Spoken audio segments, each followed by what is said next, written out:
So I know quite a few what are called detransitioners.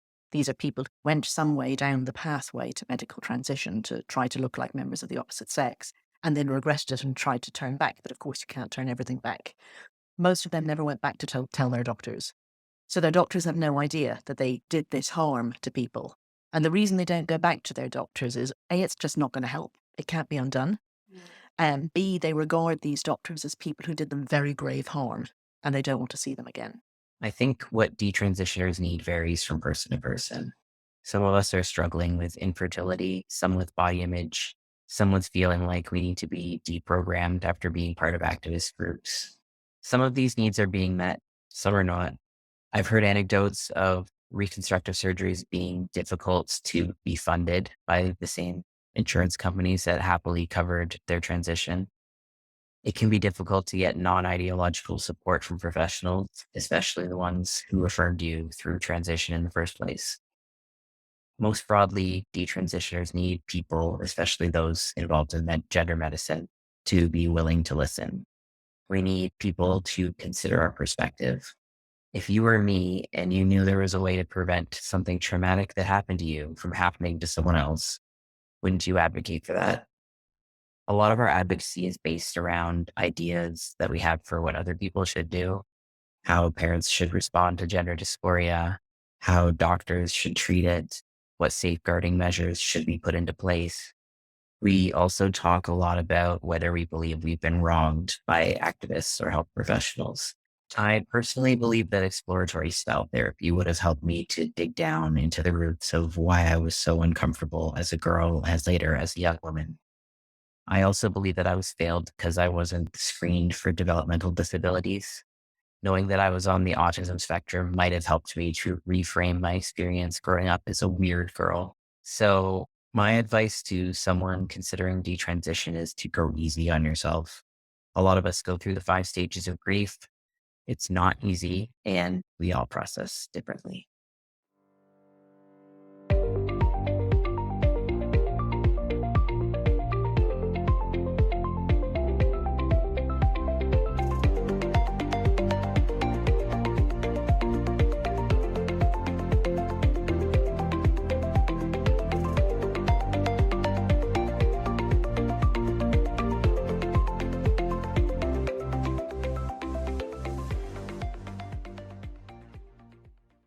Milieu control. Information and environment are tightly controlled. Gossip, questioning, and criticism is tightly regulated, as is access to outside information, especially that which may raise doubts or be critical of the group. So people will describe either you are given specific propaganda material by an organization. Jehovah's Witnesses are popular for this, where they publish so much crap, you're only supposed to read their stuff, and anything else is considered unsafe. So they may not say that you don't want to read it, but they'll warn you about the dangers of being corrupted by Satan and his influence in the wider media. And so people police themselves on it. Was there any form of milieu control that you experienced in the trans Yeah. rights community? And the one that I'm thinking of, I have one example again that I'm going to bring up is, again, J.K. Rowling.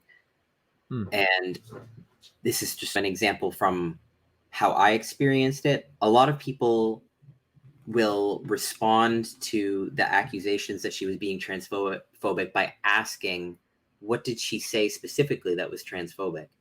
And most people can't point out specifically what it is. And another part of this is that because everyone is warning you that it's transphobic, I don't think most people actually read what she wrote. She put out that long sort of essay thing, and I never read it. I didn't read it until after I detransitioned.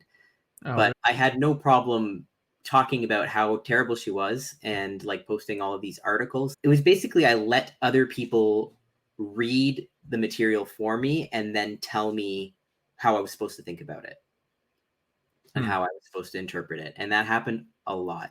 There was quite a lot of, these people are not credible, these people are transphobic, you shouldn't be listening to these specific people. And instead, we're going to look at all of this for you and we're going to interpret it for you and tell you what it actually says. And I've seen quite a bit of that. And I've seen quite a bit of it since detransitioning, watching people that I've become friends with have their words twisted, and how other people have been, it's again public shaming, but if you tell any of these people to read the source material, then they just don't want to. But yeah. Now, I can relate to there being a sense of dread and fear of reading the source material, because I was told that in the believing frame, in the religious paradigm that I was growing up in, that all of these critics would lie and deceive and manipulate, and Satan was behind it. So if I read it, I was exposing myself to manipulation that was going to grab a hold of my faith and rip it out of me. I would be a victim to having read this source material. And so there was a reason to protect my faith that would keep me from even wanting to read that source material, but I could read a faithful person who could reassure me and explain and give me selected arguments based on what those things were.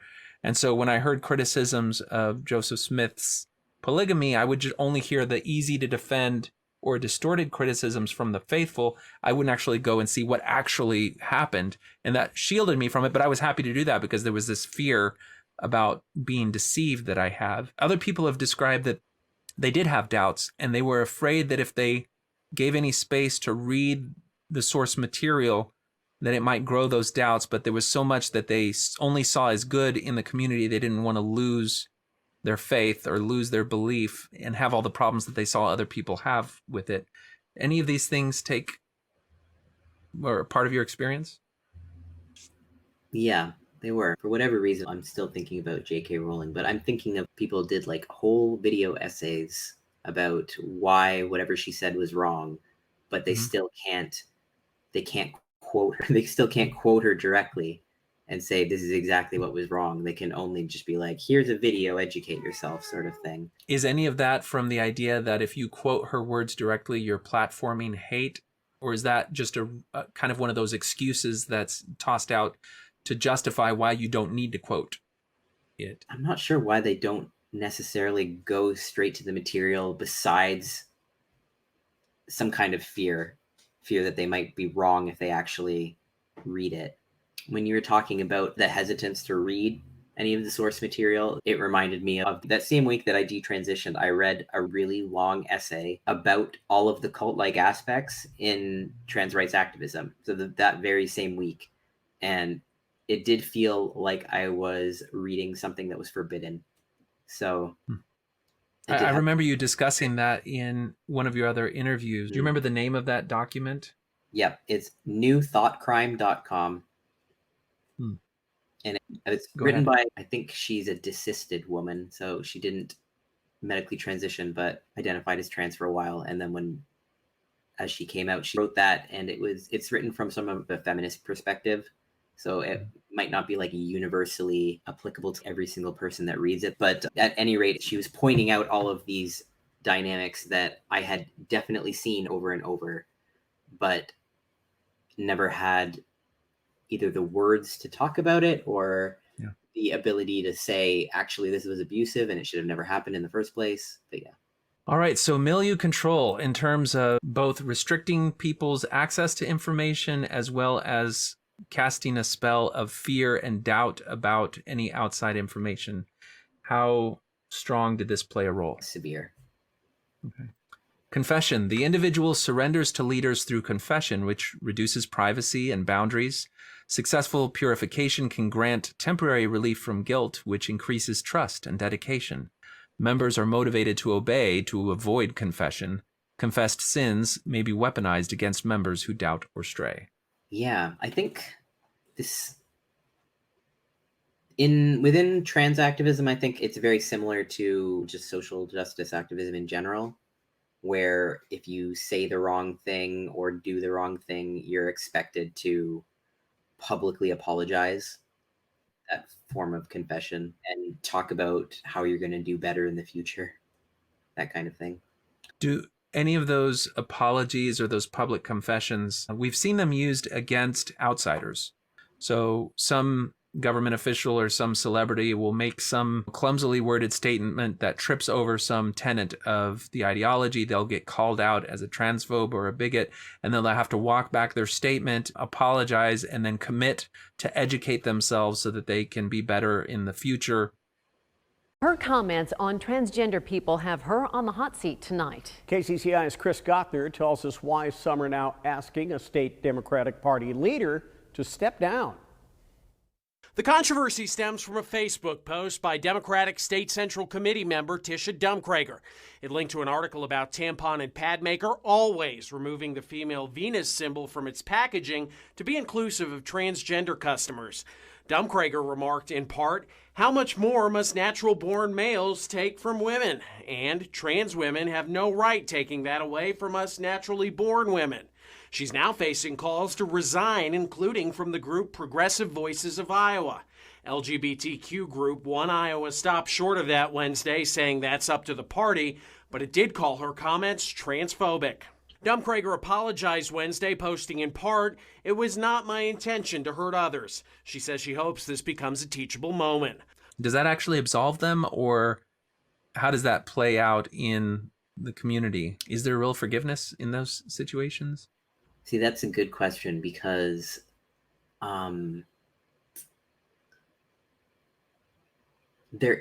it's like there isn't. It's like as soon as you have crossed a boundary, they'll never forget it. So even before J.K. Rowling was really clear about her opinions, before that happened, there were like a couple of instances where people had seen that she liked tweets that people believed were transphobic. This before she even did anything. They were just like monitoring her behavior essentially, and they saw that she liked tweets from someone, and there was a PR cover-up where someone who worked for her was saying, oh, it was just a senior moment where she accidentally clicked. So from that point forward, no one really trusted her to not be transphobic. There was just always this sort of feeling underneath it of that she's secretly transphobic and not telling anyone, until she actually came out and said what she wanted to say. So do people get forgiven? I'm not sure. I think sometimes they do if it's been like a really long period of time, people like forget it. But then if they do something else, then it gets brought up again as they bring it back up as you did this before. I think that was in the description is anything. Weaponizing confessions. Yeah. Yeah. And you've talked about before how the blame reversal, once you detransition, then accusations of not really ever having been committed enough, it sounds like any prior confessions or apologies are fair game then to be thrown in your face as proof of why you are the problem and it's not the group or the ideology that's the problem. Yeah. All right. So how are we going to rate this? I think moderate. All right. Unaccountable leadership. This is hard to contextualize in a social media type movement, but let's see what we do.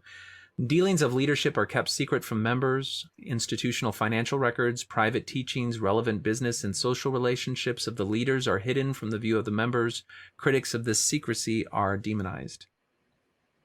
There are certain people that can't be questioned, essentially. There's a hierarchy, and I'm not sure if this is controversial to say or not, but I feel like trans women get treated better in the trans community, or at least they are seen as like the ultimate victims, especially if they're not white. So it's trans women of color. They're like the people who are put on a pedestal who can do no wrong, that sort of thing. So I did realize, like, for example, one example I can think of is like on Tumblr, I watched a trans woman insult a trans man by telling him he had a tiny dick, because he does, and he doesn't really have one at all, to be honest. And when I thought about that, I was like, you're inducing dysphoria in this person because you're mad at whatever they're saying. But if someone did that to you, we would all be like fully canceled right now. If someone had said that trans woman anything about their body, then no one would be getting away with it. So I felt like they had almost a sort of protection based on their identity. And actually, this is very much a social justice thing. It's very identitarian, where there are just, the more identities you have, it feels like the more you're able to get away with. Yeah. One of the things that I have heard from many, and actually not even just, I was going to say there's a lot of sexual assault going on, specifically of trans women sexually assaulting trans men, but also trans women sexually assaulting other trans women, especially younger trans women. So I had like all these little peak trans moments kind of where I noticed like the narcissist males who were in charge, or how like they were silencing female victims of sexual assault within the community. Like trans men being assaulted by trans women is actually pretty common, but you're not allowed to talk about it because it's enforcing transphobic stereotypes. So that does happen a lot, and it does seem like they are able to get away with it. So that's what I think of when I think of unaccountable leadership, is that these are people that are seen to be higher up on that hierarchy, who are able to do things and nobody does anything about it. And I think not even just, the only difference is that they're not really leaders. This was something that came up in some of the peak resilience stories, where you have what are young teenage girls that their entryway was Tumblr, and they become more and more active, and then they start becoming involved in the trans community locally, and that's where they first encounter some of the things that we're starting to hear more and more of, which is where you have trans women who may be a little bit older suddenly in these activist community groups dealing with trans men who are younger, and then they start introducing more sexualized topics into things, where if you were to just take the trans element out of it and look at that in any other context, you'd say there's some red flags here, that there is behavior we wouldn't really accept in any other paradigm. But because there seems to be a close relationship between the trans community and trans activism and kink, or what's described as sex positivity, they seem to be blended together, where in addition to that sort of radical tolerance where we don't want to draw boundaries in how people identify or express themselves as gender, then we also don't want to demonize any particular sexual proclivity or sexual interest that somebody has, and those communities then interplay a lot. But the stories from these young, now desisted women, where that was an opportunity for them to be prey to people who would be seen as sexual predators in any other context. You mentioned trans youth group. Who leads these things, and who are the high priests of this on the internet? So often these trans youth groups are led by older trans people. It makes sense to me. Like if you had a gay youth group, you'd want it to be led by a gay person, right? But the problem is, if you're unsure about your gender, or if you want to transition and you go to these kinds of groups, you immediately see somebody that did what you want to do. So it's like not even a question of can I do it? It's like, oh, they're trans, I want to be trans. There I go. Like this is my path. They're going to help me. That's it. Like so there's no step of questioning really. Yeah. So in my thing I wrote about Morgan Page. I don't know if you know who she is, or he is a trans woman. But they had a workshop at Planned Parenthood Toronto about overcoming the cotton stealing, which was basically like a pickup artisty thing for trans women to hook up with lesbians. Yeah. This was in 2012. I was completely out of my periphery. I didn't hear about it until after I left the trans community, and I didn't realize that was the person who had been leading my trans youth group for 3 years until after I left. Huh. This person in the trans youth group, it was kind of like Tumblr come alive. We discussed erotic fan fiction. We discussed like specific techniques for doing specific sexual acts. We discussed like kinky stuff. We talked about porn. And the most disturbing thing was like, it was similar to that other C16 story. There was like always like less than 4 trans men, and they were all under the age of 18. And there was always more than like 5 trans women or non-binary males who were like over the age of 20. So the power dynamic in the room was always very off. Like, so when they were discussing sexual stuff, sometimes Morgan would turn to us and be like, oh, is this cool with you guys? But it's like, if it's not cool with one of us and we're younger and we're sitting at a big table, we're not going to tell everybody to stop talking. And especially when you consider like, this is an insecure teenage female, basically. So yeah, it was like, everything on Tumblr was becoming real life for me. I once knew a 14-year-old trans man who was in a relationship with like a 25-year-old trans woman, and like the trans woman was the dom and the trans man was the sub. So what you have is like a 25-year-old male who has like a sub who's like a 14-year-old girl. What is that? That's pedophilia. Like, what is that? That's sexual abuse. But for some reason, in the trans community, because the younger one is considered to be the man, it's like fine. Or because it's like kinky and we're in like a sex positive environment, it's unquestionable. So there would be like us trans men who were like under the age of 18, all of us, probably under the age of 16 during this story. And there was these trans women who were in their 40s, and they came in and they were literally hitting on us, and they were like being very explicit and very sexual about our bodies. And it's like, we have dysphoria, we came here to talk about our dysphoria, our trans stuff, and they're like talking about like, I don't know, I don't want to say on camera, but very explicit things. And people, they didn't want to kick them out, they didn't want to tell them to stop, they just kept like changing the subjects. And I was shocked, because this is supposed to be a place for young people to come and explore and be safe. Like, what the hell is that? That's not safe. That's not a good like environment for exploration. Yeah. The only time they were ever kicked out, Morgan was away, and this other trans man filled in for her. And it's really telling to me that the only time that these predators were ever kicked out was when a trans man was in charge. So a female person who could relate to the females in the room who were being like objectified. Yeah. Yeah. And it sounds like what you're alluding to. Yeah, it's similar. It seems to be a lot more prevalent than I thought it was. I didn't experience that very much, but I have heard so many stories about it.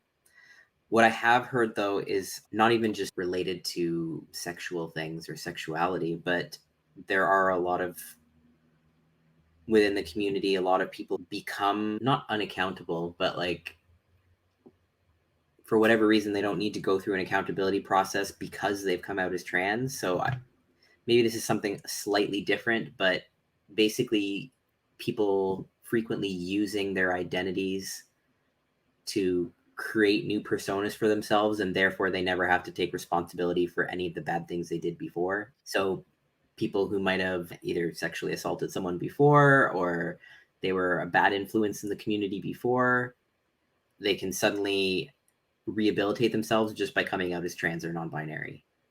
So that's, I think, another form of not having any accountability. And it's hard to make any broad generalizations from these anecdotal things, but like even in the wider group of like religions, they have had to undergo a reckoning and an acknowledgement of the presence of predatory sexual behavior when someone gets in a position of influence and power and there are children involved. And so there are institutional safeguards that they have to think about in terms of vetting the background of any individual and having too deep leadership where there's not isolation of someone. All those safeguards that are in place for those contexts would appropriately be in place in any in-person communities.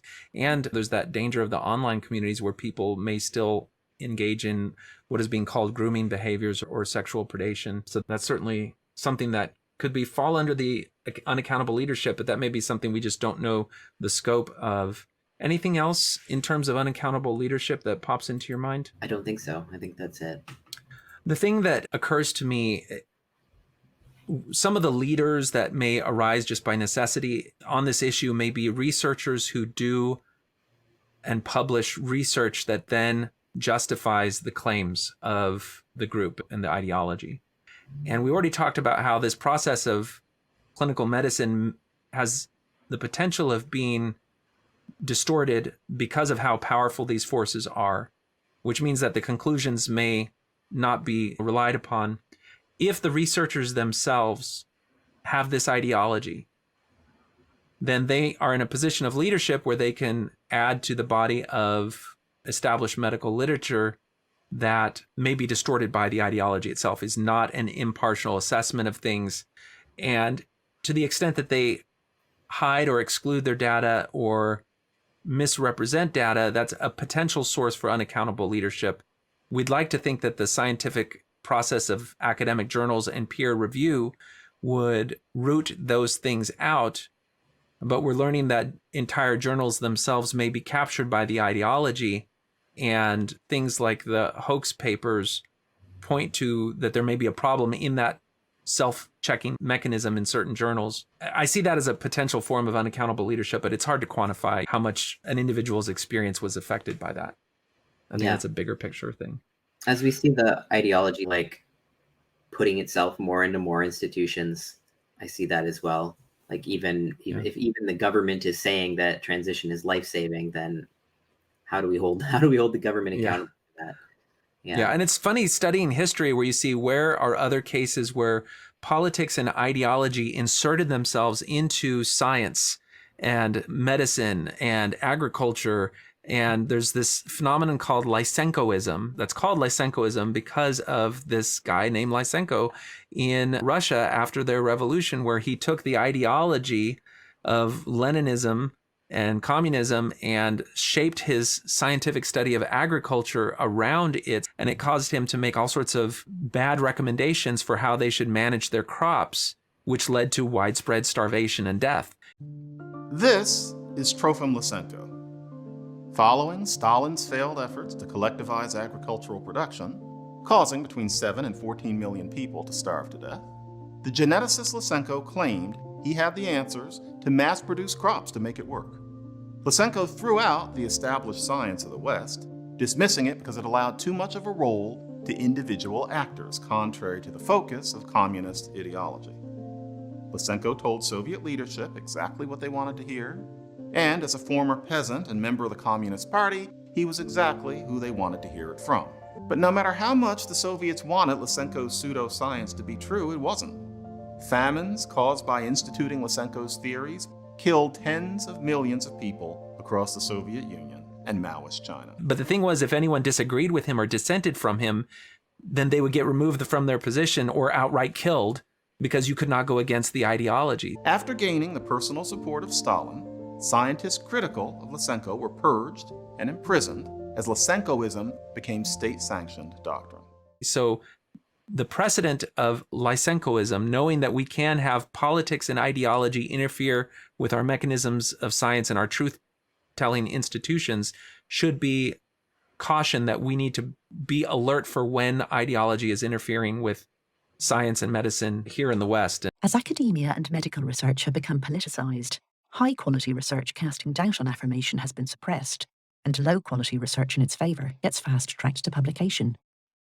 In 2020, the National Institute for Care and Health Excellence, NICE, the official body tasked with assessing the effectiveness of treatment options within Britain's National Health Service, produced reviews of the evidence for prescribing puberty blockers and cross-sex hormones for childhood and adolescent gender dysphoria. It ranked the standard of evidence as very low in every category it considered. Every single study that found any benefit for puberty blockers, it concluded, could represent changes that are either of questionable clinical value, or the studies themselves are not reliable and changes could be due to confounding, bias, or chance. Solid evidence of benefits for cross-sex hormones prescribed to teenagers, it said, was similarly non-existent.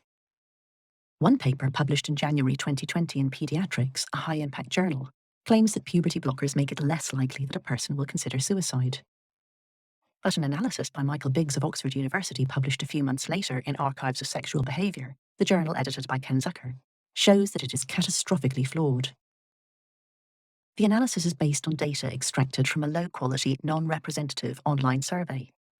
No attempt was made to ensure that respondents were in America, or to stop people responding repeatedly. Each response was entered into a prize draw. The survey is known to have elicited nonsensical answers about whether respondents had taken puberty blockers. Most who said they had were already older than 16 when the drugs were first used in gender medicine in the US. And finally, there was no attempt to adjust for pre-existing differences between those who took blockers, or said they had, and those who said they would have liked to. Clinicians would have been less likely to give the drugs to people with severe mental health issues, for example, who would then be more likely to contemplate suicide for reasons unrelated to not getting blockers. Another widely reported paper, also published in 2020, claimed that undergoing conversion therapy aimed at changing someone's gender identity is associated with worse future mental health. It, too, has been subjected to an article-length demolition by other researchers. It is based on the same flawed survey, and so is doomed before the data analysis even starts. But the problems do not stop there.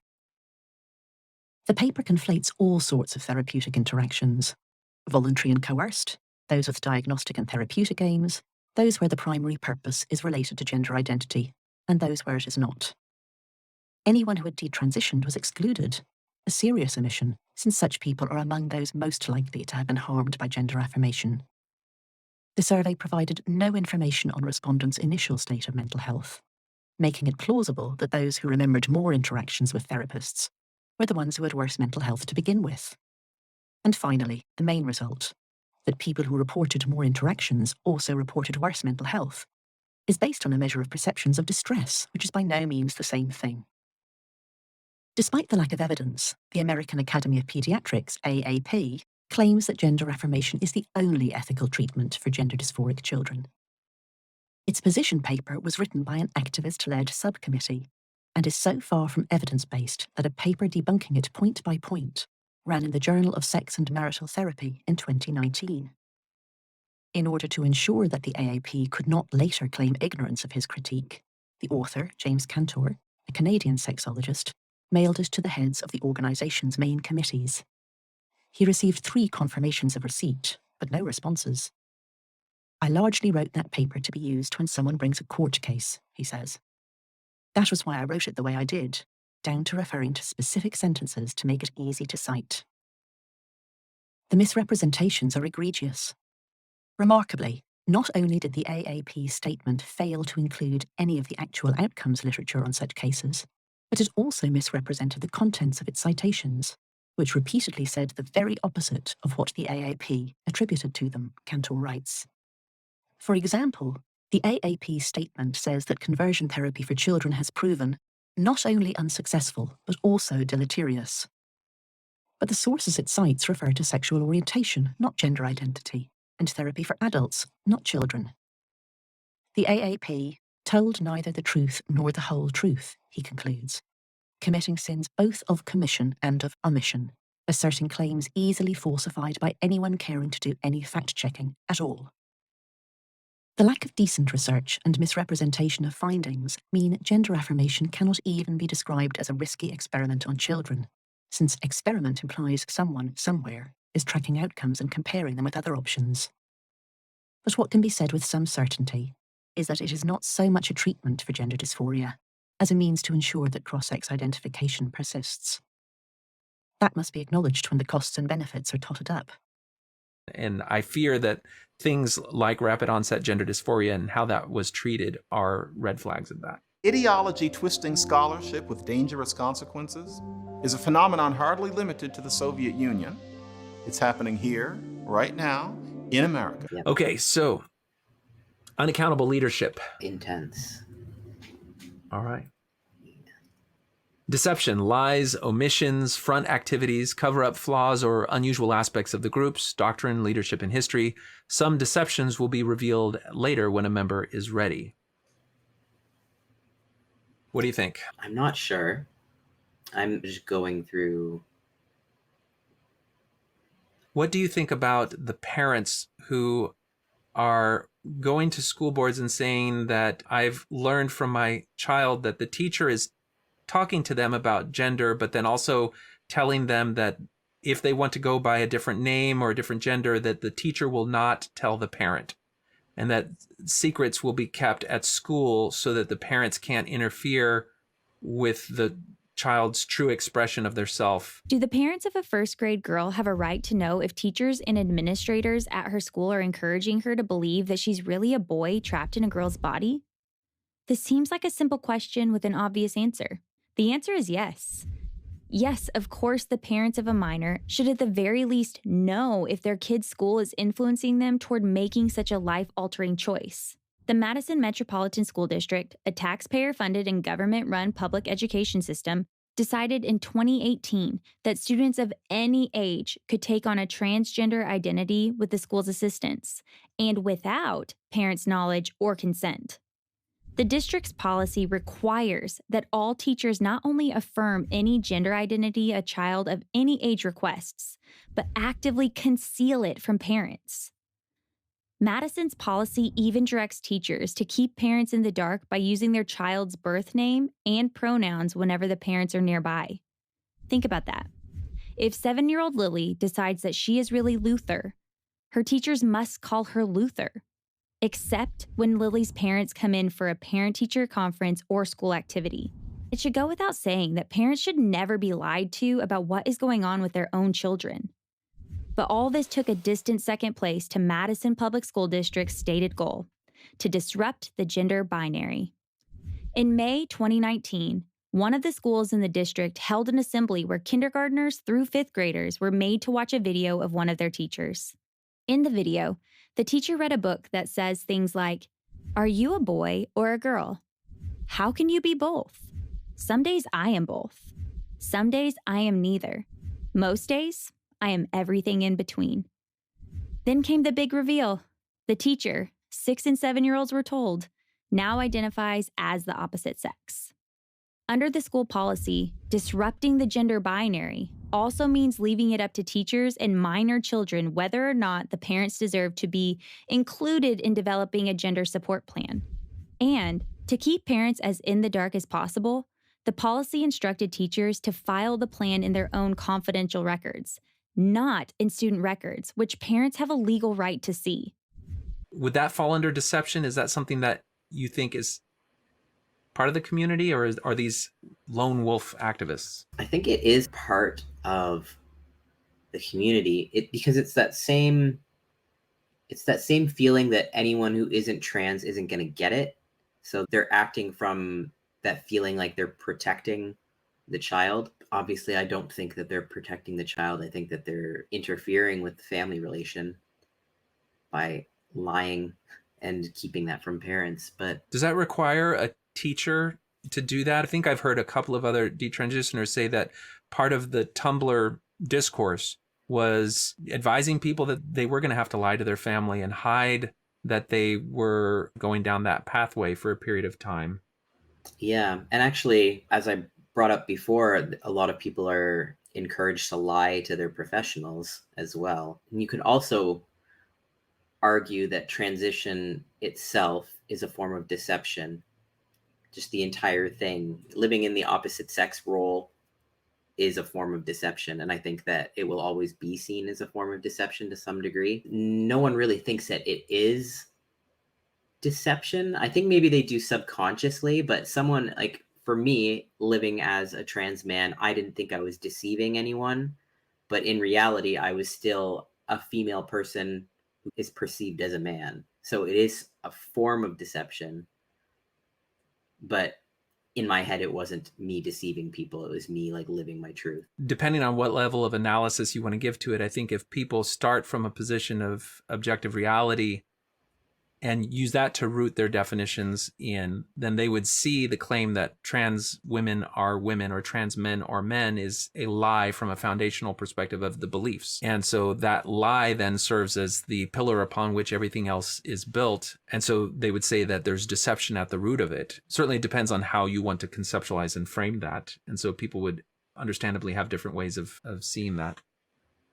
One of the criticisms I had as I was looking back on particularly like the informed consent process is one of my criticisms was that nobody ever told me, and I've talked about how I don't believe in gender identity anymore. No one ever told me that the science doesn't really support gender identity. It hasn't really established brain sex as a thing. It hasn't established it as a thing. And I feel like someone should have told me that at some point along the way. So either a lie or an omission.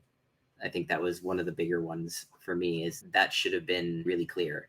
At some point, someone should have said, the evidence isn't actually there, but if you want to go ahead, then go ahead. But no one even said that. That's interesting, because I feel like my experience discussing this with people as well as observing other discussions is that people will say the opposite. They'll say the science is settled, that this is a thing. The naive backwater person who thinks that biology and sex are the reason for many of the differences in our society, you're just a troglodyte who isn't up to date with the current understanding of science, that they're completely decoupled because gender is purely a social construct. And I think if you don't research into these things and you just interpret the confidence with which these statements are made as proof of their validity, then you can say, oh gosh, I was mistaken. I guess I didn't understand this. And without reading anymore, you just kind of accept those assertions, and then you start to reconceptualize how you should engage those subjects.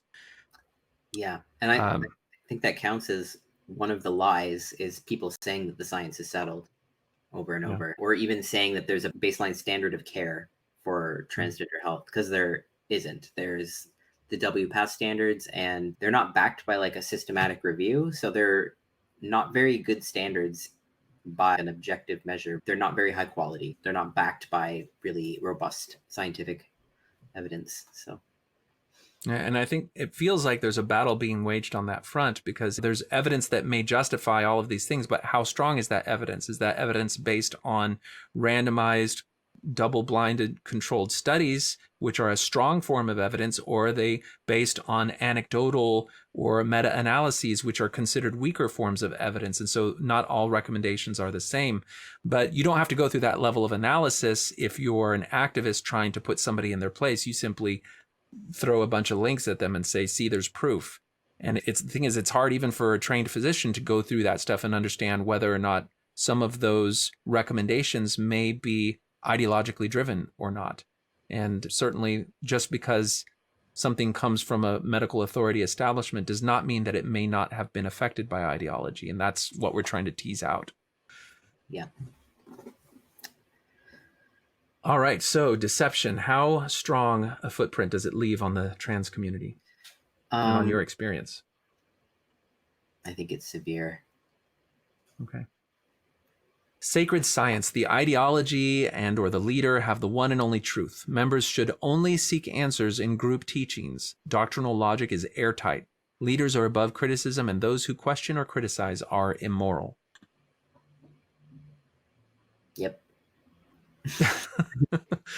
One word. Yep, that's right. It really does summarize, though, that there is almost like you can tell whether something has entered into that realm of sacredness and almost religiosity by whether or not it sounds like blasphemy to say anything against it, or whether it's treated as blasphemy. And I would say that the way that the council culture, the way that dissent or doubt or criticism is handled is just, it's absolutely considered blasphemy. That's how it appears to me from an outside perspective. Has that been your experience the whole time? Do you think that's a moving target? What do you think? That has been my experience the whole time. I wouldn't have said it was back then.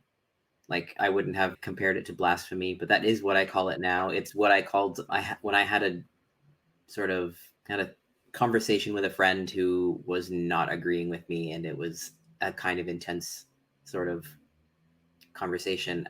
That's what I said in it, is that I really don't care that you're calling me transphobic, because it literally just sounds like you're accusing me of blasphemy. So yeah, that's pretty much it. All right. Yeah. So knowing what it is, how powerful is it in your experience, or how powerful was it? Severe. Okay. You've alluded to this a few times. Spying and reporting. Members are encouraged to monitor each other and report any deviation from group teaching. Privacy is considered selfish or wrong. Members are discouraged from being alone, and pairing up of members is used to ensure accountability. Now, some of those are more relevant to in-person groups. If we're talking about a movement which is primarily social media driven, then that monitoring may take the form of identifying when thought crime is expressed in a tweet or in a Facebook post or something like that. How did you encounter this?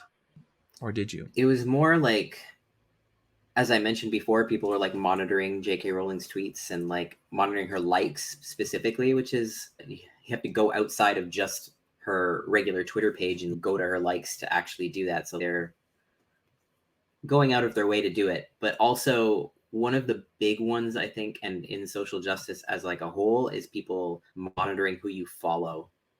So if you are following the wrong people, and then you might get called out. And that happened actually a lot, again with J.K. Rowling. But so like, I knew a lot of people who were saying like, oh, if you're still following her, then you're a bad person or whatever. And as going as far as to tag them in tweets and be like, you people, you're all still following her, because you can see who's following who. And so that kind of stuff was happening as well. So it's not like you're reporting to some one leader or authority. You're reporting publicly to the entire community of other activists who then can inflict consequences on you.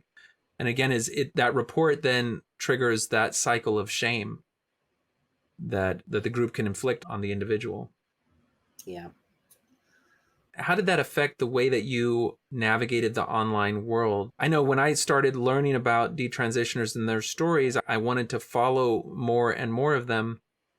But I'm aware, even like in the ex-Mormon space, people lost the moral framework of the church, and most ex-Mormons have adopted the moral framework of social justice. And so understanding that, I know that it potentially alienates some of the people that I would want to participate in a discussion like this if I were to follow people who have been identified as bigots or transphobes. And so even as an outsider, it affects who I'm willing to follow. So how did you, on your detransition journey, navigate this? Did you create a separate account so that you could like and follow who you wanted to without the fear of being linked to your main account? Or how do people navigate that? That is how I did it. So my Facebook and my Instagram, my Facebook is entirely people, not entirely people I've met in person. It's entirely people from before I detransitioned. So it's, some of them are disability activists, some of them are people from high school, my family. So that's all there. The Twitter account that I use for detrans advocacy, it's completely separate. I do use a pseudonym. So that is to prevent those two things from being connected, although I'm pretty sure they will be eventually. But I created the new account. It was so that I could follow anyone I wanted, and so that I wouldn't get people that I knew from before being like, oh, why are you following this person? Why are you doing this? The Twitter handle that you use, there's something unique about the name, if I recall correctly. Yeah, so the name is Some Nuance Please, but Please was, the whole name was too long, so it's actually Some Nuance PLS. But yeah, my Substack is Some Nuance Please, the whole thing. But it was named after my Substack, and the reason I picked that name was it's twofold. Part of it was me wanting to, that feeling like more nuance about gender and about transition needed to be injected into the world. And then the other part is reminding myself that I need to be nuanced, which I still have some difficulty with, but yeah. All right. Spying and reporting, it sounds like it played a role in your detransition process, but was also a pretty strong factor while you were in. What do you want to rate it? I think it was moderate. Okay. Yeah. Okay. Mystical manipulation. Events and experiences are orchestrated, manipulated, or reframed to appear supernatural and prove that the leader is chosen and the doctrines are true. So we can see this in religious contexts where there may be some sort of event that a church organization is having, and a storm comes in and wipes out all the buildings except for the building they were going to be in. And it's, oh, this is a miracle. It proves God favors us. Or it could be another storm and it wipes out their building, and they'll say, this proves that God is testing us. He wants us to grow in strength. Either way, they can reframe whatever happens to give supernatural or extra significance to it, which always points to the truthfulness of the group or its teachings. Other instances of mystical manipulation would be somebody gets sick. A significant percentage of those people are going to get healed eventually. And so there's some religions that have a faith healing paradigm.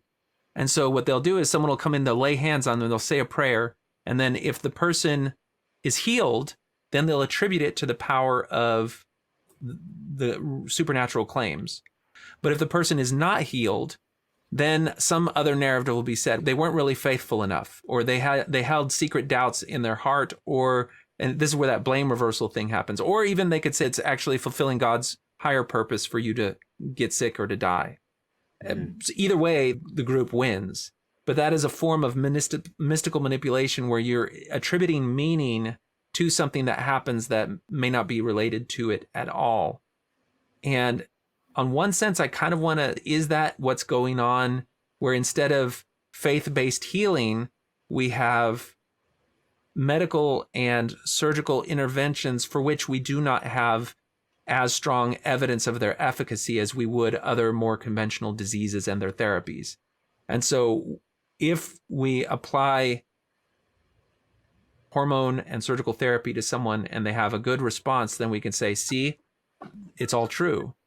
But if we apply these therapies to someone, they have a bad response, then we can blame the person, never actually having to question the paradigm of the therapy itself. That, I think as an outsider, that's as close as I could get to taking something for which there could be any number of outcomes, but then injecting meaning into it that points to the truthfulness. I wrote a blog post on thinking about the idea of mystical manipulation. One of the examples that I looked up was there was like a guru that like literally electrified the space around him, so that when his followers came, then they would be like, feel like a tingling, and then they would be like, oh. But the one that I think about, so when I first came out, or when I was first thinking about whether I was going to come out, starting questioning my gender, I reframed the context of my entire life basically around that narrative. And I think that's where the parallel is, that I think it was more that the narrative was there, and then I changed all of my experiences around it. So for example, in childhood, I liked role playing. I liked just playing pretend. And a lot of the characters that I played were male. So when I looked back on that, I was like, oh, a lot of the characters that I played were male. That means that I was a boy the whole time. So that, for example, that would be one of the things. Or I didn't like wearing dresses. That means I was a boy the whole time. So there, it was just taking all of these different things that I thought were like proof, and then rearranging them all around this narrative that transgender is something that I could possibly be, and then moving forward with that. There's a type of delusional thinking called apophenia, and it's the basis for conspiracy theories, where you see meaningful things in what is essentially random noise, which I think is the same sort of thing. And that's how I describe my coming out process, is that I saw meaning in things that were completely disconnected and had nothing to do with it. But yeah. No, I could see it. That's actually, that is very appropriate with it. All right. What do you think then? Perhaps moderate. I know it's not really, I think it doesn't really hit the supernatural part as much, but. Okay, we'll hit moderate. Propaganda saturation. Members are compelled to consume overwhelming amounts of group-generated media, and the overwhelming amount of media fills the available time and mental capacity of the members. Group media is propagandistic in nature, manipulative, one-sided, and deceptive. There's just so much to consume that you don't have time to read anything critical. Yeah, I don't know if that really applies in this case. I'm not sure. It does remind me of all of the science, for example. So it's not, I know this isn't really, it's not really that they've told us to read all the science, but it reminds me of that sort of feeling that people tell you that the science is settled and so on, but because there is so much of it, then you have to read all of it, and you have to go through all of it, and you have to understand all of it, and people just don't, because there's so much of it.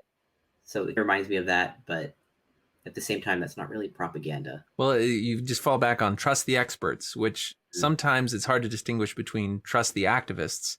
And activists aren't really in the realm of truth telling. They're in the realm of advocating for their particular perspective. So it's hard to tell. What do you rate this then? I think mild.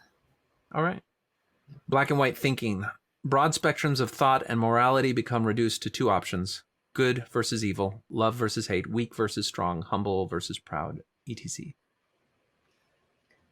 Yeah, I think that is a big one. That was part of my some nuance plea.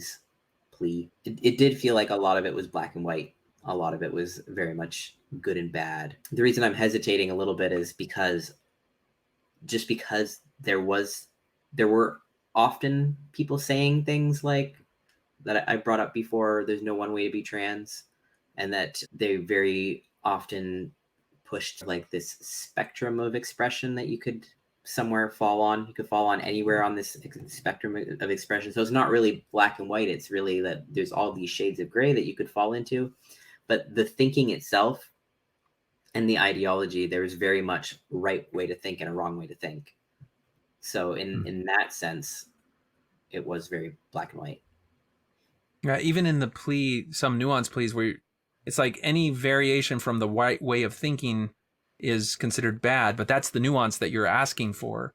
And so it's kind of like allow for some shades of gray so people can think a little bit differently on these things is encapsulated in that plea. The other thing that people will say goes along with black and white thinking is splitting, where someone is either all good or all bad. And when you tie that into the dogma and the ideology, it's saying that if you don't believe or hold to these things that we assert, then you are a bad person. And then it follows that if you're a bad person, because we're talking about important things like hate and bigotry, that you fall into the same category of all the bigots and all the phobes that have ever existed.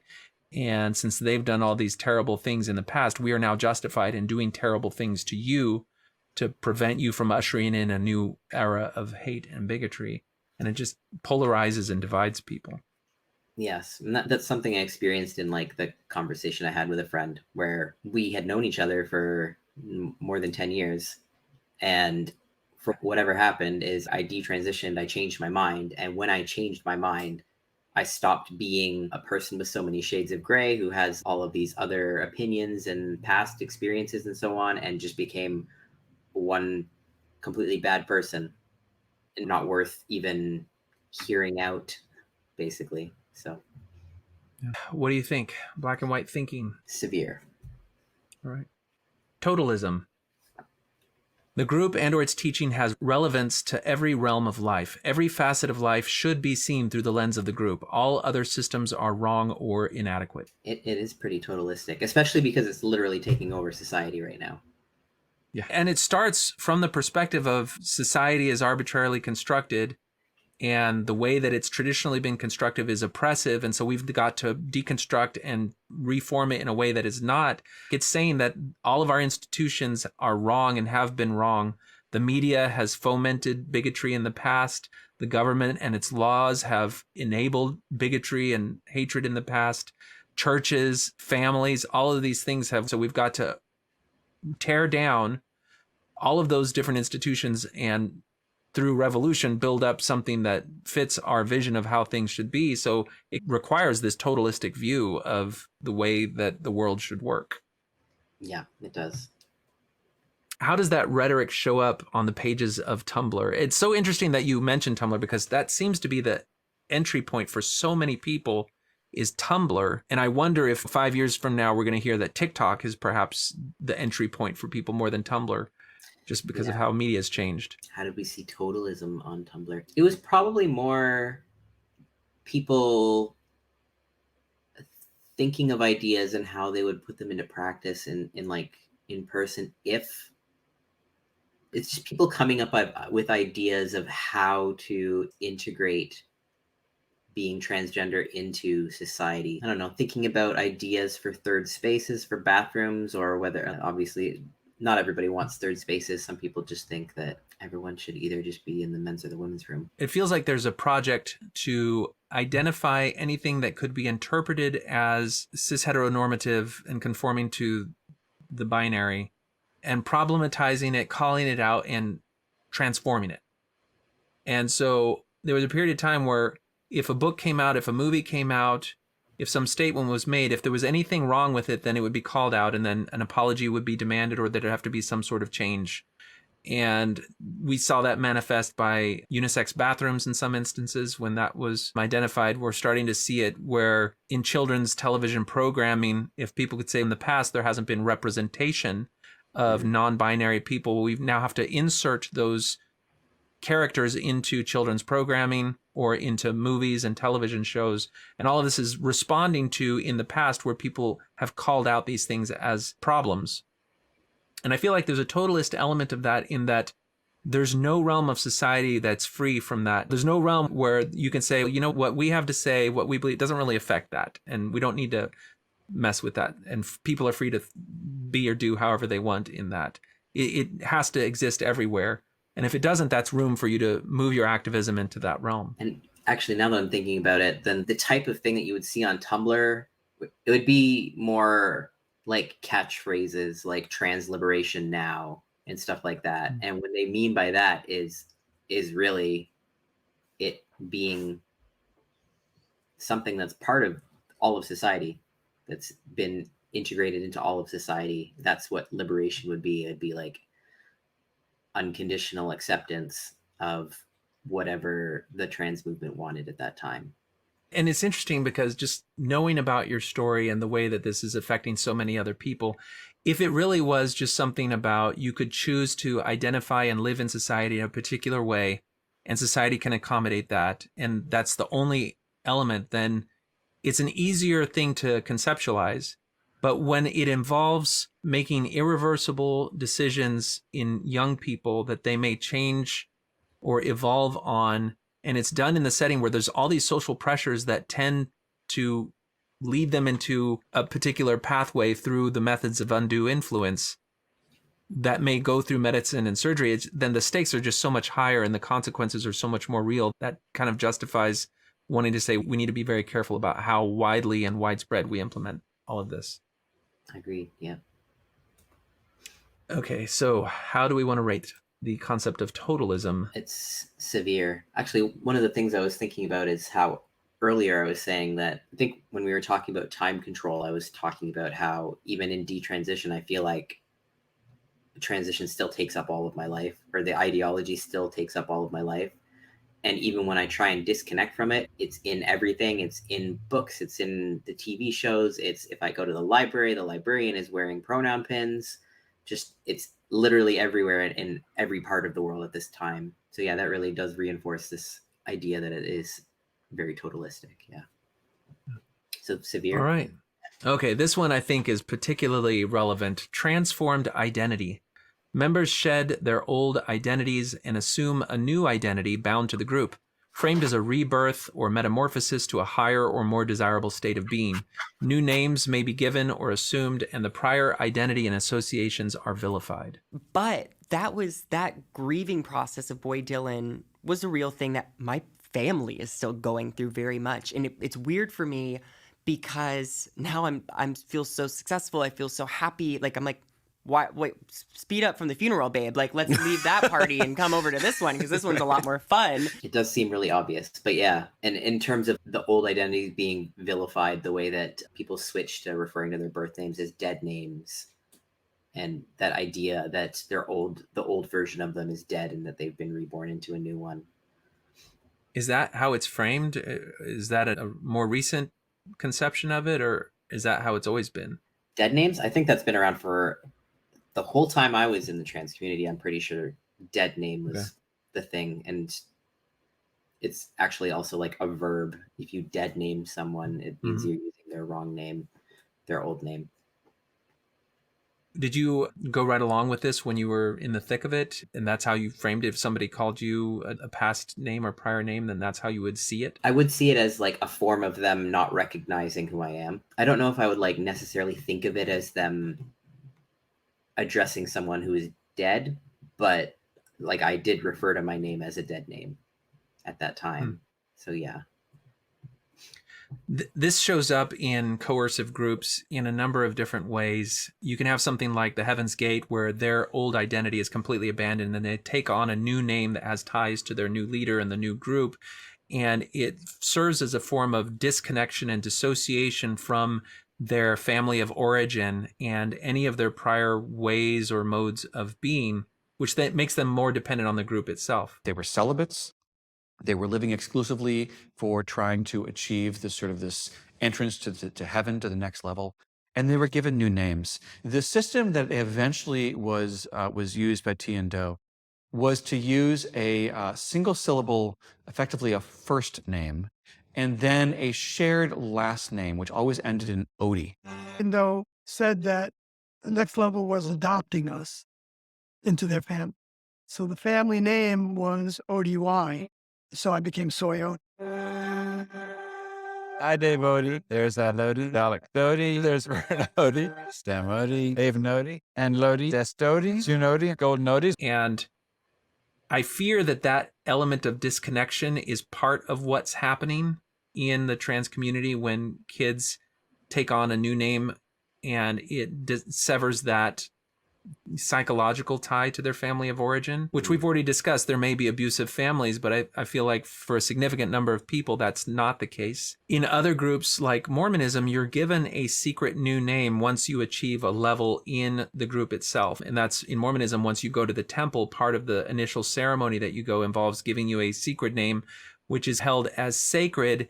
It gives you a sense of identity, but it doesn't completely replace your identities. You're able to retain a lot more of your sense of identity from that. So we can see it happen in variable levels of severity, depending on how it's incorporated into the group. How strong would you say that new identity is in the trans community? I think it's everything. The whole process, the whole point of it is to be able to like live your authentic self. So that identity really is everything. It's holding up everything. So I think that's why when people doubt, then it feels so dangerous to them. I think it feels like a threat. No, I can relate to that. If I'm discussing with a true believing member of the church and I start throwing criticisms at the church, their identity is so enmeshed with the church that even if I'm not attacking them personally, they'll still feel personally attacked because something that is so close to their self-conception is under criticism. So it would completely make sense that even in this paradigm, that's happened. There's a phenomenon that I think is maybe the result of postmodernism's influence in gender ideology, which is that if you dead name someone, it's almost like you're committing violence on them. And that elevates then the level of how severe a sin that is, that then justifies what types of reprisals that you may be subject to. Is that the case? What do you think? Is there this conflation between words and violence in how this identity is treated? Yeah. And the first thing I think, of course, is there are cases in law. I know that we're moving towards that direction in Canada where literally this isn't necessarily with names, but if you use the wrong pronoun for someone, then it's literally like a human rights violation, which it seems hard to make. For the past 11 months, Canadian father Robert Hoogland's now 15-year-old daughter has been receiving testosterone injections by court order. The process began in late February of last year when Justice Bowden of the British Columbia Supreme Court ruled that the then 14-year-old girl should be medically transitioned to a boy regardless of the wishes of either of her parents. While the girl's mother was willing to cooperate, her father was distraught. This will not change her DNA. She will not become a boy. It can lead to Chris heart disease and other risks of that nature, different types of cancers. Because they're going to be stopping for puberty, her bone density will stop right where it is. And I kept saying, no, this is not going to happen. I'm not consenting. According to the courts, however, Rob's consent wasn't relevant. In fact, Justice Bowden went one step further, declaring that Rob and his wife had to affirm their daughter's new gender identity. Rob was told that if he tried to dissuade his daughter or referred to her as a girl, he would be considered guilty of family violence. The night of the ruling, Rob granted an interview to The Federalist, lamenting the state-sponsored transition of his mentally vulnerable daughter. He also pointed out that his daughter was biologically a girl and would simply have her health impaired by high-dosage testosterone. The interview infuriated the BC Supreme Court. A few weeks later, Justice Francesca Mazzari convicted Rob of family violence for using female pronouns. To make sure Rob didn't refer to his daughter as a girl again, Mazzari signed a protection order authorizing the police to immediately arrest Rob without warrant if he was caught referring to his daughter as a girl or with female pronouns. But then at the same time, of course, there are so many people that I know that who feel like correctly sexing someone is not a violation of their human rights. So that is the same thing where words have become violence, and they are claiming that just perceiving someone the wrong way is now a hate crime. Yeah, and that's where dead naming might be different because it really is going to the name of the person. You can't rely on, well, I'm just using a grammatical construct. It's saying, no, I'm specifically naming them something that they no longer identify with, that maybe is a step above using the wrong pronoun. It's harder to defend at the end of the day because so many people change their names for reasons that have nothing to do with trans. So if you can call Lady Gaga by that and not by her legal name, then you should be able to call anyone by whatever name they want to be called. Or at least that's one of the arguments anyway. But in that sense, it's a little harder to defend dead naming people. Yeah. How strong was the new identity in keeping you within the group or the movement? Did it play a role in that? Did my identity keep me within the group. Sorry, Yeah, the new person that was born out of your membership into the group when you were in that mode of thinking. Yeah, and I think that was what kept me in it when I was discontinuing hormones, and then I was still identified as trans for like another 4 years after that. I did feel like that version of me was who I was going to be forever. And I wasn't totally wrong in that transition is always going to color the rest of my life. And that's what I was thinking at that time, is that I'm always going to be transgender. I've reframed that now. It's not that I'm always going to be transgender, but I'm always going to be affected by the way transition changed my body and changed other people's perceptions of me. And basically everything I went through, like cognitively and psychologically throughout that period. But yeah, the identity is what kept me in, is what kept me from starting to, I think, criticize after I realized that testosterone wasn't right for me. Steve Hassan is a popular person who's researched and written about cults, and it's his bite model that a lot of these questionnaires are framed on. One of the ways that he talks about identity is that not so much for people who are born into a cult, but for people who get proselytized or indoctrinated into one, is that they have a pre-group identity that then once they get into the group gets transformed according to this process that we're talking about. But if they eventually unplug themselves from that group, they have that pre-group identity that they can default to. Was it easy for you to resort back to your old identity? Did you go back to your birth name, or did you create, I've heard some people create a whole new identity for their post-transition life, stepping away from it. I don't know if that is common or not. Yeah, I went back to my birth name, which was Michelle. I'm always really not surprised, but like it's always affected me how often I hear that people in my situation do normally go through it and then they come back feeling like they've been reset back to the person they were before all of this happened.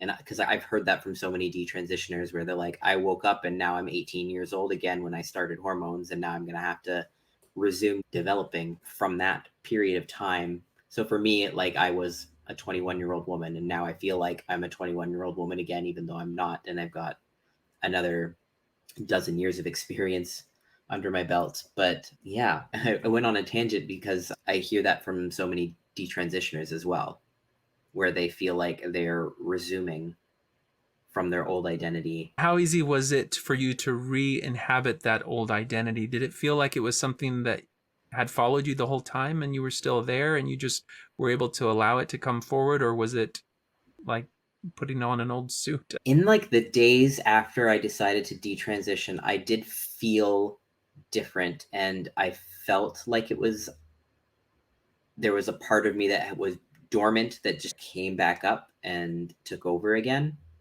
So it wasn't difficult. The difficult part is because it wasn't simply an ideology, it was also the body modification, is that when that part of me came back up, there was still a disconnect because that identity has reemerged, but the way that my body is completely different. So I have to, I don't know. Sometimes people talk about detransition as a going back, but there aren't a lot of things that I've gone back to or gotten returned to me as part of it. It's really more of a, you come up and then you're just like, okay, take stock of everything that's around me. How do I deal with this? How do I adapt now that I'm here? So having that identity back wasn't difficult, but the difficult part was learning basically how to adapt now that identity has returned to me and that sort of feeling of that person of me is back. How do I make my way through the world now that everything else is different as well? Or at least my material reality of my body is all different now. That's some heavy stuff. And it's the consequence of this transformed identity. What do you want to rate it as? Severe.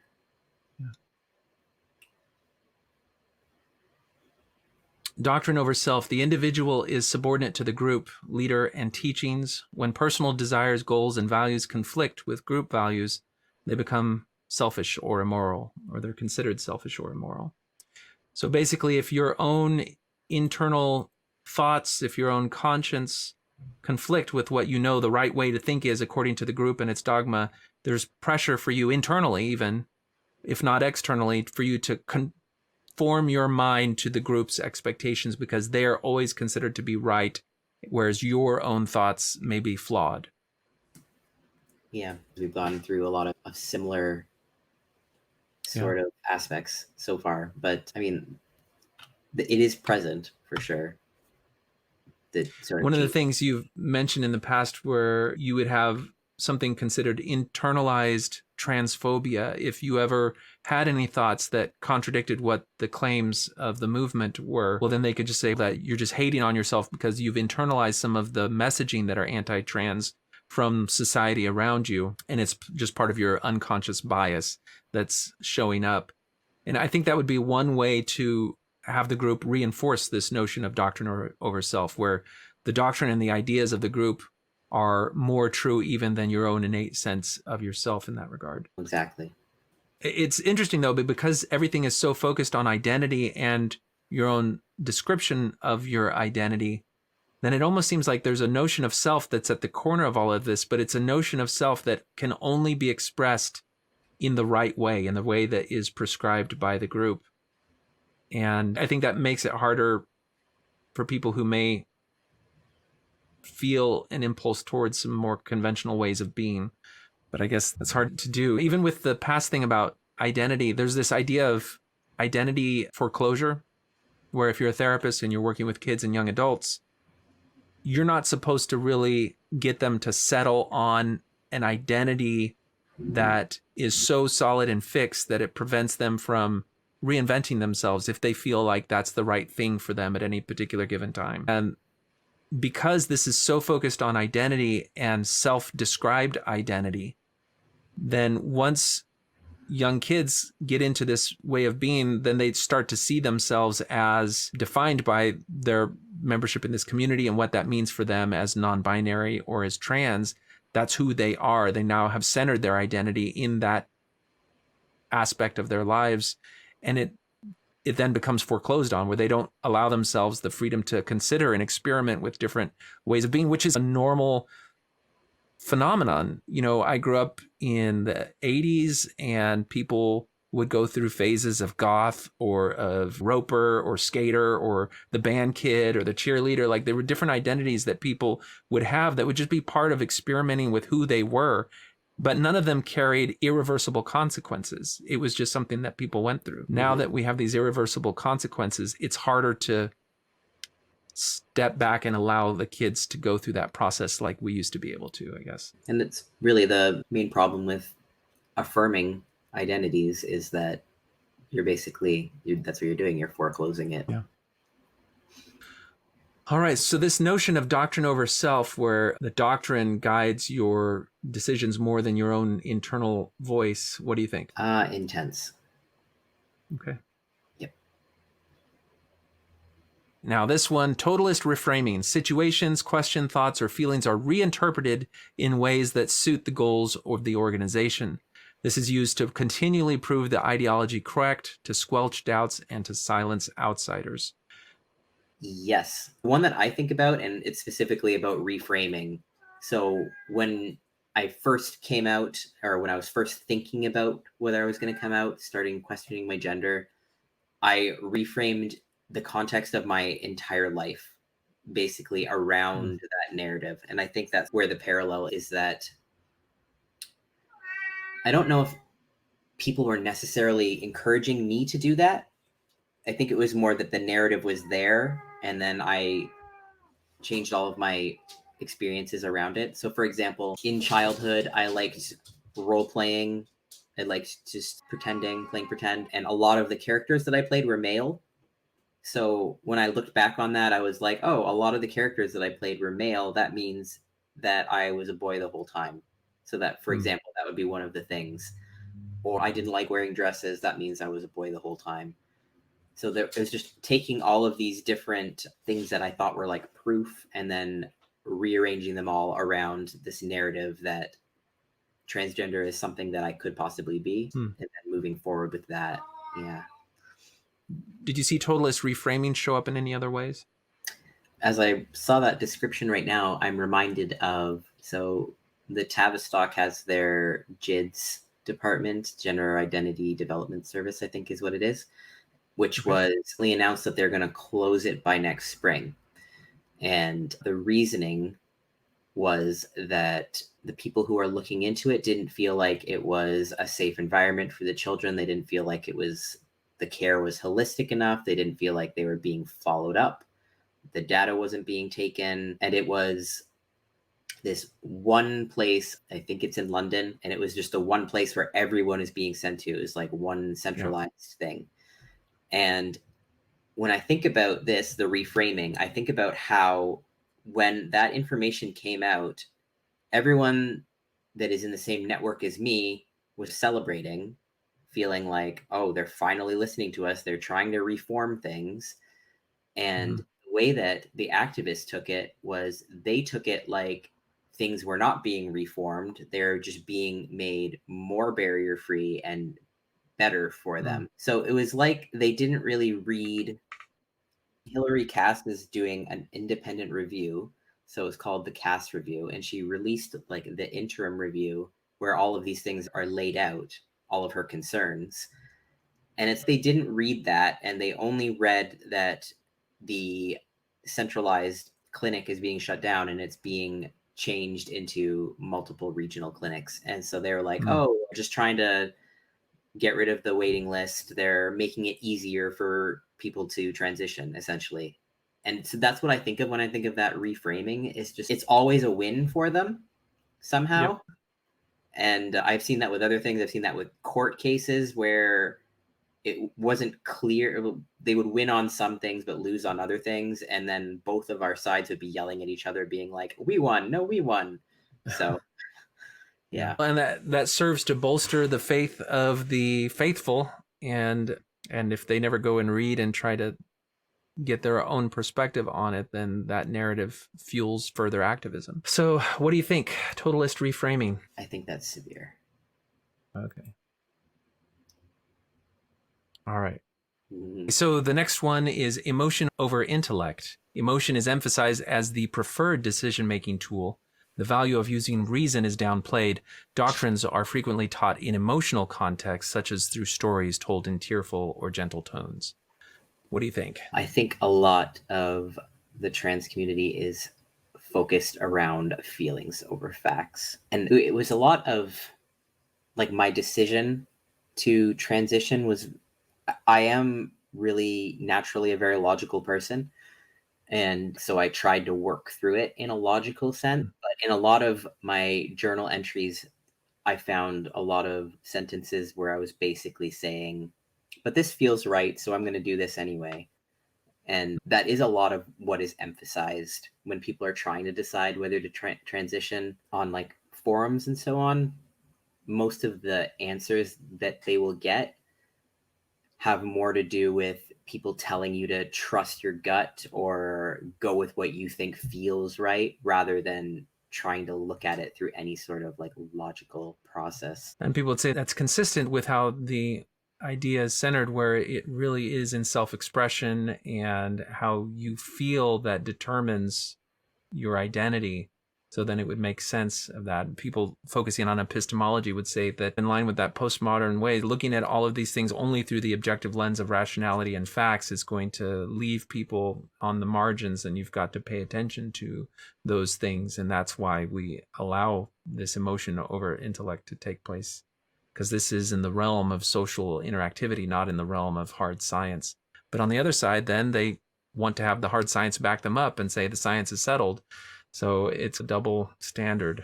Yeah, the constant suicide threats is another thing here, where stories told through tearful tones. Yeah, that's people being all like, oh, would you rather have a live son or a dead daughter, sort of thing. Yeah. I think this falls under that. All right. So what would you say? Intense. Okay. Loaded language. Existing words are loaded with new meaning. New words are added, other words are banned or dropped from usage. This affects the ability to think as well as the ability to communicate comfortably with those outside the group. Yeah, I did go through most of this. Really early on, we talked about how language sort of is central to this whole project. Yeah, it is. There's so many new different ideas, words being used in new ways. The central fight it feels around this whole thing, expressed in things like the title of a documentary being "What is a woman?" or a question asked at a Supreme Court hearing, "Can you define a woman?" deals with the fact that some of the concept and ideas are being redefined according to this ideology. But then that new definition now needs to be imposed on society as a whole in that totalist frame that we were discussing earlier. You mentioned before how language seems to be the battleground that a lot of these fights are wrought on. Especially in language, and the language that people use in, and this isn't really even just trans activism, it is really the trans community in general, is the language changed so much over the decade that I was within it. For example, when I first thought that I might be trans, I called myself genderqueer, which people don't really say genderqueer anymore. Now they say non-binary, which is almost the same thing. Or for example, I would have called myself transgendered with an ed on the end, and now people are, if you use that, they'll be like, oh, it's not a verb. You can't call yourself that. It's transgender with no ed. It's an adjective. And so there's that, and then there's other language assigned female at birth and assigned male at birth. And at one point in time, they were saying designated male at birth and designated female at birth that assigned. And at one point it was coercively assigned female at birth. They just really switched up all of the different acronyms and different just lingo that people were using. For example, I'm trying to think of other examples, but at one point in time, maybe about 5 or 6 years ago, they wanted people to refer to trans feminine people, so those people who are male and are transitioning, they wanted people to refer to them as trans misogyny affected. So they wanted people to refer to them specifically by their oppression, which I thought was really bizarre. And I found it was almost like, it felt a little bit like a personal attack. It shouldn't have, because I didn't identify as a woman, but it did feel like they were trying to say that people who transition that were born female don't experience misogyny. We're the ones who experience the true misogyny, sort of thing. And that's why I personally found it really offensive. And this was probably the very first time that I ever heard language in the community that I was like, okay, now you're going too far, sort of thing. And I do think that a lot of it is language oriented. Just so like, there's just a whole lot of, you can't say that in the community. It's even as I'm talking, I'm almost at the same time, I'm not correcting myself, but I know if, for example, I don't know if a couple minutes ago I said people who are born male, you can't say that in the trans community. You can't say they were born male. If they're a trans woman, you can't say they're born male. They were born female. They were female the whole time. So that sort of thing where I have almost like the person, not a person, but just like an inner critic that's just like correcting me, even though I'm out of the community now. But I know what sort of things people would get mad at me for saying. But I've tried to turn that off entirely. Based on all of the different things that we've talked about already, how are you going to score loaded language? Severe. Yeah. Yep. How does it affect the ability to think and communicate? Like in the religious realm, we've had the thing where if you define things like salvation or exaltation, Mormons have their own special definition of it. So we may communicate with an evangelical Christian and say words that they understand according to their definition. And we know we're saying things and they'll agree with us, even though if they were to drill us on it, our definition is something very different. But that at least lets us get in the door and have those conversations. Does that kind of secret private definition thing take place? Yes. Maybe not like a secret, but if you think about, for example, people doing like a survey about their how they feel about different trans issues. How do they feel about trans women in sports, for example? And if you ask the question, do you think that trans women should be able to compete in women's sports? That's a completely different question than, do you think that biological males should be able to compete in women's sports? So that's one of the ways in that it makes it more difficult to communicate with the greater public, is that now we're defining now a trans woman. I don't say trans women usually. Sometimes I do if I'm referring to how someone identifies themselves, but I'll usually just say men because they're adult human males. So that's what I would say. But so the way that all of these questions get framed, where we're changing the definition of what a woman is or what a man is, by saying, should trans women be allowed to be in women's sports, you see the word woman and go, oh, that's a woman should be in women's sports. That makes sense. And it's obscuring the reality is what it is. So it's obscuring the reality that it's a biological male who has male advantages in women's sports. Yeah, no, it does. It prevents that communication with others. There's a conflict there for sure. No, that's a brilliant example of how this would play out. All right, so you said severe, so we'll go ahead and rank it as severe. Thought-terminating cliches, short phrases, pat answers, metaphors, and emotional reactions are pre-established to frame doubts. Doubt and questions are automatically shut down. Yeah, and like the biggest thought-terminating cliche is trans women are women, of course. Trans men are men. Because if that's true, then anything else that you could criticize about it, for example, just as I brought up women's sports, if trans women are women, then women belong in women's sports, then that's the end of the thoughts. There's no more thinking to be done there. And you can know if this plays a big role if there are a bunch of short pat phrases that you're accustomed to, if someone raises this doubt, I just say these few words, answer solved. There's no more further cause for question or debate. And over the course of this conversation, you've mentioned several, so I knew we were getting to this at that point, but if you were to rank it, what do you give it? That's probably also severe. Okay. The benefit of thought-terminating cliches is that it really does shut down dialogue and debate. You don't have to learn what the best arguments are on the issue because you already have that ready-made answer that prevents you from having to dig any deeper. And like the other ones are, trans people are valid, things like that, where you just don't have to look any further than that. You just go, they're valid, that's it. Yeah. Identification and example. Those who behave correctly or incorrectly are used as examples. Suggested behavior can be inferred from those stories without direct commandment. Stories are told which may be reframed or blatantly untrue to demonstrate consequences. So it seems to me like the trans suicide phenomenon is very close to that, where the idea is if you have someone who really is trans and you don't affirm them from the beginning, then you are going to get a dead son or daughter in the future rather than a live trans son or daughter. Any other ways that something like that, where they would bring up an example of someone who either doubted or conformed, and because of their outcome, that's a lesson for all of us? Yeah, and there are a few that people will pull up, and people certainly like to weaponize suicide specifically. So to bring it back to Tumblr, there was a trans girl on Tumblr, I guess a teenage boy, but who wrote their suicide note, posted it on Tumblr, and I think there was can't think of the word, but basically people did look into it to verify that it was a true story. This person did end up killing themselves by stepping into traffic, from what I remember.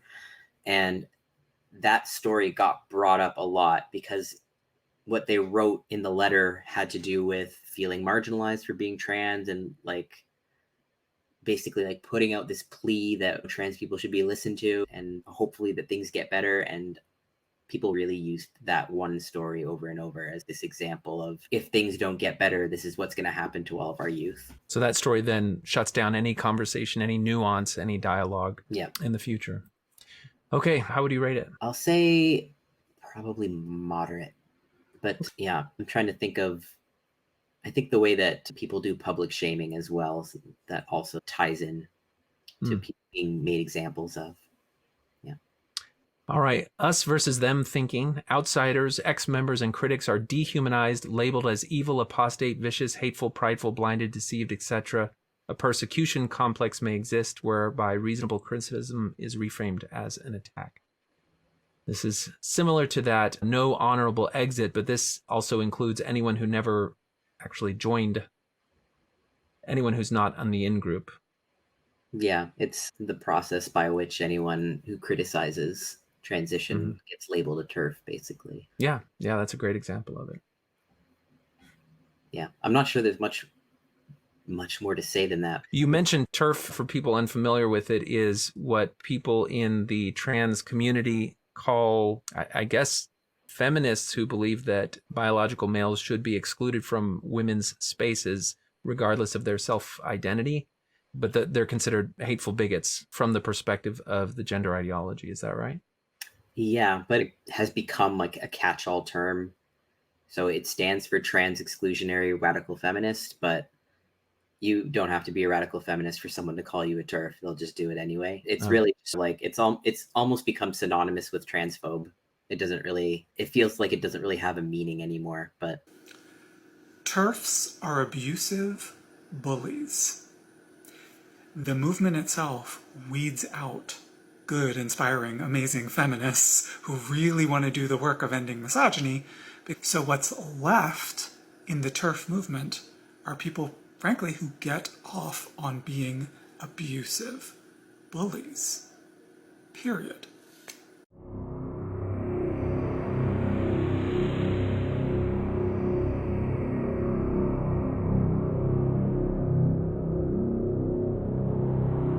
TERFs are delusional abusers. And immoral ones. They're using feminism as an excuse to be delusional abusers.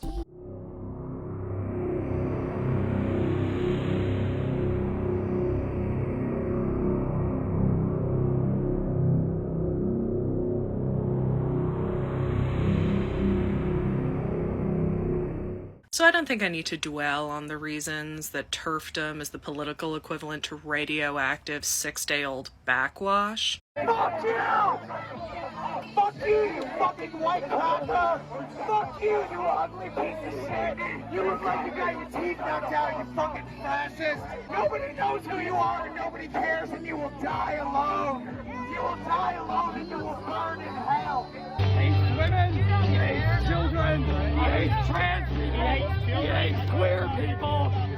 He's a far-right lunatic propagandist! You support anything he fucking says, you are indoctrinating everyone you know into being a Nazi. Matt Walsh is a sarcastic terrorist. They can be gay. It's not they can be gay, that's fine. That's why you don't push things on people while they're a child. Yeah. Okay. How do you rank this one then? Severe. Okay, dispensation of existence. The individual's literal or figurative existence is threatened as a consequence for impurity, doubt, or leaving the group. Life, the eternal soul, self-esteem, a sense of being good, and one's identity hang in the balance. Basically, there's no reason for living, or you have no way of feeling whole or complete if you are not in the group and conforming to the teachings. Yeah, you know what this reminds me of is there has been recently some graffiti or some people using the catchphrase death before detransition, which I think is a play on death before decaf. But they're basically saying, you will pry my gender identity from my cold dead hands sort of thing. But yeah, it has that same sort of feeling of you're nothing without this group sort of thing. And it really does tie into having a dead name where your old identity is dead. So all that there's left is this identity you currently are and what it means to really the community and the ideology. Oh, that's a really good insight, just in terms of instead of your past being simply an earlier season of your life, it is the source of death. It's something that's dead and cold. Then it doesn't really feel like anything that could be returned to or revisited. That kind of leaves you with only this identity to hang. Really fascinating. When people say death before detransition, it really ties into when a lot of people will say that if you criticize anything about transition, or you criticize the ideology itself, you're claiming that trans people don't exist, or you're challenging their existence. So I think it ties into that also. What do you think? How big of a footprint does this particular one leave in your life when you're in the middle of it? I think it's intense. Okay. All right. So if we go back in, it looks like all of our various cards are shaded in. I think we've filled everything out, and it's time for us to look at our score. Now, starting out on a scale of 1 to 10, what would you have thought the cultiness of your experience in the trans community was? Maybe like a 7 or 8. Okay, so you felt that it's pretty strong, but it wasn't like super, super severe, but it was definitely something to contend with. All right. So let's see what your score was.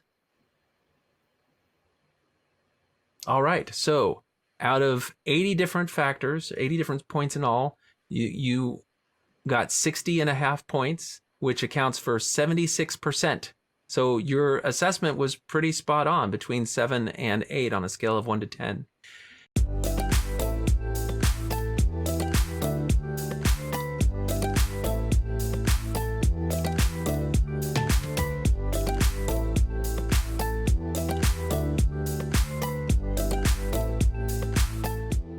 Your experience favored that there was more control over thought and emotion than there was over behavior and information. So what do you think in terms of this spider graph here that kind of shows you relative to each other how each of those things, is that how you would have predicted it? I don't know if I would have even thought about it, and especially in terms of the bite model, but it makes perfect sense that there's more manipulation when it comes to thought and emotion than behavior. And I think actually, when I try and place some blame on the community and try and talk about how I feel like I was influenced, they'll really go back to how, oh, we didn't make you do anything. We didn't force you to do anything. You did it all yourself. So that part where the behavior is not as manipulated as the other two things, but it makes me realize that they're all interconnected. So They are. even though Yeah. they aren't really, they didn't force me to do anything. They didn't force me to modify my body, but all of the influence really did play into that quite a bit. So I feel validated, to be honest. So Well, I think just most of the interviews that I've done have been around formally organized institutions that have a leadership hierarchy. And I think the thing that really came out in this discussion with you is that so much of the influence that an individual in this web of social pressures has is generated internally through your fear of consequences on the social stage, through the ideas that are fed to you and the uncritical perspective that you have to maintain in order to be in the social standing, that a lot of this just comes from inside, which is how it would have to be if you think that many people who share your story are going to be people who maybe encountered this in the privacy of their home, on Tumblr or on TikTok, kids getting exposed to these ideas now even more increasingly through shows and movies and books, and then people talking about it. We're hearing more and more about diversity clubs or LGBT clubs at schools being a place where people can share these ideas and get people to go down these pathways. But so much of it is internal. You can't really point to any external. There's no L. Ron Hubbard figure that you can point to and say he's the source of the problem. So it makes it really harder almost for us to distinguish and grapple with as a society. Any feedback on how this whole assessment is, other than its length? I know it's too long, it's got too many questions, but it does provide us a way to really dig down and look at all these specifics. What do you think about the experience? it was really thorough. So that was good. Most of these things I have heard of before, just because I've done a little bit of reading on cults in my own time. And I think we mentioned before that a lot of them could probably be combined to be like one aspect instead of multiple aspects, since a lot of them repeat. But otherwise it was good. All right. Again, thank you so much for taking a huge chunk out of your day and sharing your perspective with us. I think there's probably a lot of those who detransition are going to want to put that chapter behind them and not really have to talk a lot about it. And that's why it's so valuable for us, for people like you and other detransitioners that have said in this, I am going to share my experience just so that people can know what's going on. You do us a service in doing that. And I want to thank you for doing that and being so frank and vulnerable with your story. Thank So you. I want to point my viewers to your Twitter and your Substack. And I'm not sure if you have a YouTube channel, but please take a moment and tell people where they can find you if they want to learn more. It's really just Twitter and Substack as far as what I can remember. But yeah, I'm also going to be in a documentary soon, so I guess there's also that. Okay, I was watching the trailer and I saw you. So we're going to put a link to all those things in the show notes below. Definitely check them out. And until next time, this has been Talk on Things and Stuff. Take care.